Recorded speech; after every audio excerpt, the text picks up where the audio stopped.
He's doing well there. This is what we're used to seeing in some of our older adults. Walkers and canes help steady many of them as they move from place to place. For many, it's a walk down the street. For even more, it's just a walk to another area of the house. In older adults, mobility or walking can deteriorate with age. As mobility declines, the risk of falls increases. Dr. Amanda Gardhouse is a geriatrician, which is a doctor that specializes in caring for older adults. She sees many patients who have fallen or who are at risk of falling. I would say with seniors' health, there's a lot of issues that are common to older adults, and certainly as we get older, we're more likely to experience multi-morbidity or multiple diseases. Some of the things we commonly are consulted for or are seen for is dementia, also falls. Bone health is something that also goes up there, and frailty. So, things that have, a multifaceted approach. That's generally what, as geriatricians, that we tend to focus on is a lot of different issues that could be contributing to health issues and health needs. Falls are the leading cause of injuries that land seniors in the hospital, according to a 2019 report from the Canadian Institute for Health Information. The data collected from participating hospitals across the country shows that roughly 138,000 people aged 65 and older were hospitalized for injuries between April 1st, 2017 and March 31st, 2018. 81% were hurt in a fall. Dr. Gardhouse says the fall is the first clue that something else may be wrong. I mean, there's upwards of 400 risk factors for falls. I like to break it down to things that we're sort of in control of and things that we're not in control of. So things that are intrinsic to us that put us at risk for falls would be sort of chronic health conditions like osteoarthritis, like having had a stroke, like dementia or memory loss. But things that are outside of us that we can probably better control are things like medications we're taking for our diseases, things like alcohol use, and things like the environment. So making sure that everything within the home is nice and safe is key. And we have wonderful colleagues in the occupational and physiotherapy fields that can provide recommendations regarding home safety and environmental safety. Falls are often caused by immobility and not enough activity. According to Stats Canada, only 14% of adults aged 65 to 79 are meeting the Canadian guidelines of 150 minutes of moderate to vigorous physical activity a week. Being sedentary increases the older adult's chances of requiring assistance for daily living. It also increases the chances of falls. First of all, yes, falls is not a normal part of aging, so it's really important to know. Most falls risk factors that are identified are modifiable. Charlene Wells is a physiotherapist with the North Simcoe Muskoka Specialized Geriatric Services Program, a program offered in partnership with Waypoint Center for Mental Health Care. She says immobility isn't just contributing to the risk of falls, it's also a risk of functional decline. So functional decline basically translates into a decline in what activities they are able to do, their daily tasks that they're able to do every day. So it could be just mobilizing, it could be transferring, it could be getting dressed, it could be bathing. So those functional activities that we all do in a frail senior, it becomes more complex, more difficult, and you'll see that decline over time, so functional decline. So if you notice the functional decline, I would recommend the first thing to do would maybe discuss that with your primary care provider, just to rule out any acute medical concerns or issues that may have developed.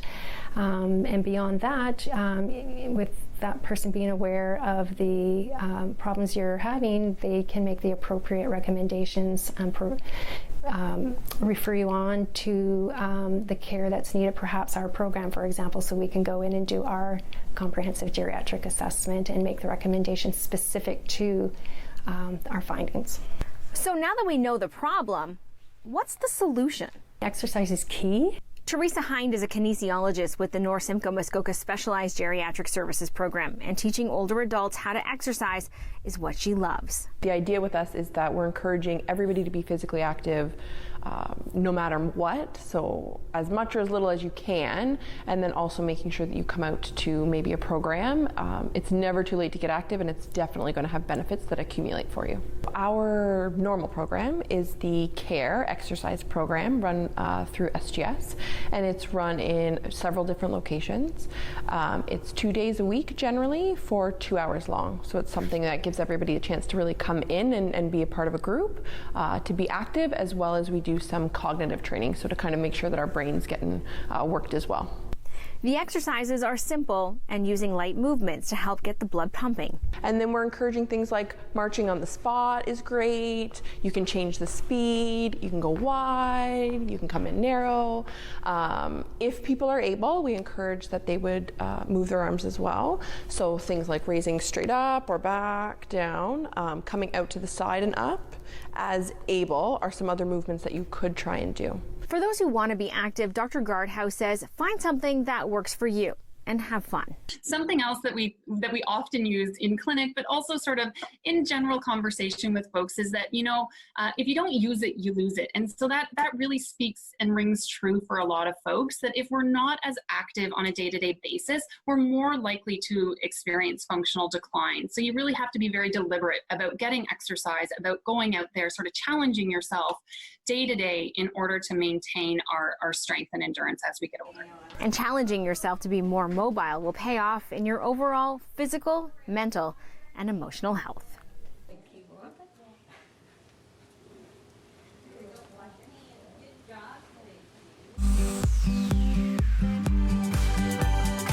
Hi everyone, my name is Dan. I'm an infection control practitioner here at Royal Victoria Regional Health Centre. I'm going to be talking to you today about how to put a mask on and take it off correctly without contaminating yourself in that process.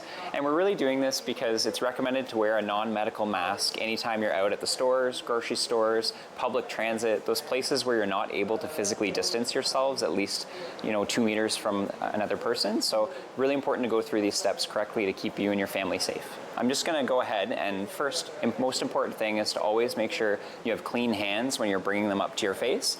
We're going to be putting a mask on, so I want to go ahead and wash my hands either with soap and water for 20 seconds at a sink is great. If you don't have access to that, use alcohol-based hand rub and make sure you're using enough that it keeps your hands lathered for at least 15 seconds. So we're going to go ahead and do that now.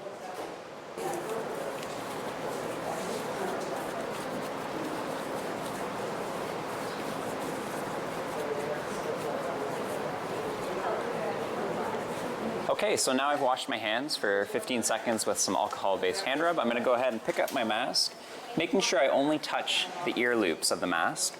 And I'm going to lean forward, place this on my face.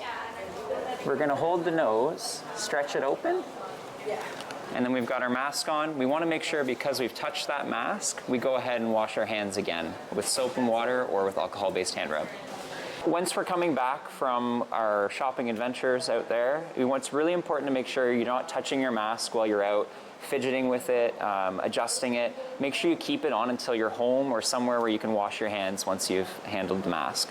So in order to take it off, we want to make sure that we've washed our hands prior to, which I've just done. So we've got clean hands, and we're going to lean forward, and we're going to reach to the ear loops of the mask and just lift that off our face, setting it down on a clean surface. This ensures that we're not touching the outside of the mask that we consider contaminated. And anytime, again, we've just taken that mask off, we want to make sure that we wash our hands again at that point. Always, always, always remember, before you go up to your face with your hands, wash your hands. And after you've been up near your face touching that mask, you want to make sure that you do that hand hygiene again at that point. Very, very important steps to keep you and your family safe. Just some things that I've seen out grocery shopping that you want to make sure that you're not doing with your mask. Never pull the mask down in order to talk to someone or answer your cell phone, those sorts of things. By doing that, you've touched the outside of your mask that's contaminated, and you're also just tucking it under your chin, which can contaminate you as well. So you want to make sure that you have your mask on at all times.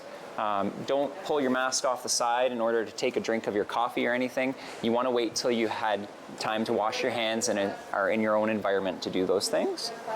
Make sure your mask is covering both your mouth and your nose. If your nose is exposed, it's not going to be giving you any sort of protection there. Once you're at home and you've taken off your mask and performed that hand hygiene, it's very important to make sure that you launder that mask each time you use it. So if you've gone out to the grocery store and you've come home and you need to now wash that mask, make sure you're using warm, hot water. Regular laundry cycle is perfect, or hand wash is great as well. We just want to make sure you're doing that each time that you're using that mask to make sure it's clean. So I've seen people out in the stores wearing gloves when they're out grocery shopping or on public transit, and it's important to remember that gloves aren't a substitute for proper hand hygiene. It's really important that you wash your hands and keep your hands clean, because gloves can give you that false sense of security that you have clean hands, but they can pick things up just like our own hands do, and it's very important that you just make sure that you're washing your hands regularly to keep yourself safe. So as far as wearing these non-medical masks, it's very important that we all do our part to flatten the curve and keep COVID-19 at bay. By all of us wearing these masks, we're going to protect each other, not just yourself. And it's really about all of us in the public doing our part when we're going out to grocery stores and on public transit to make sure that we're not spreading this infection around.